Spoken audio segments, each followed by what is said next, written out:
ம். அனைவருக்கும் வணக்கம். இன்றைய தலைப்பு உடன்பிறப்பு தினம். இந்த உறவுகள் ஒரு நீண்ட பாலம்.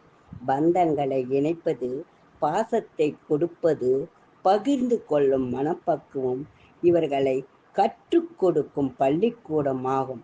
சகோதர சகோதரிகளே என்று அமெரிக்க மகாநாட்டில் முதலில் விவேகானந்தர் பேசிய இந்த பேச்சுதான் அனைவரையும் கவர்ந்தது.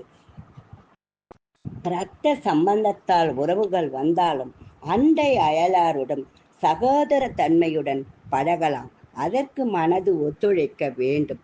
தான் ஆடாவிட்டாலும் தசை ஆடும் என்றார்கள். உடன்பிறப்புகளுக்கு ஒன்று வந்தால் தாய்மாமன் மடியில் காது குத்துவது, தாய்மாமன் தூக்கி மாலை மாற்றுவது எத்தனை உன்னதமான சடங்குகள், தனி சிறப்புகள் கொண்டது. பெண் வழியானாலும் ஆண் வழி ஆனாலும் அன்புகள் ஒன்றுதானே. முன் பிறந்த அக்கா, பின்னே வரும் தங்கை, கூட்டிச் செல்லும் அண்ணன், கூடி விளையாடும் தம்பி, இவைகள் ஒரு கொடியில் பூக்கும் மலர்கள். வாசம் ஒன்றுதான், சுவாசமும் ஒன்றுதான்.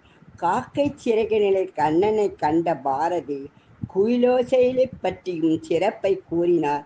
சகோதர தன்மையில் கூடும் நதிகள் சங்கமேள ஆவது போல் கண்ணல் கரும்பு இயந்திரத்தில் பிழிந்தாலும் இனிய சாராக ஆவது போல் பொங்கும் பாலாக, புது புனலாக, பூத்து குலுங்கும் நந்தவனமாக நாம் மாற உடன்பிறப்புகளும் தேவை.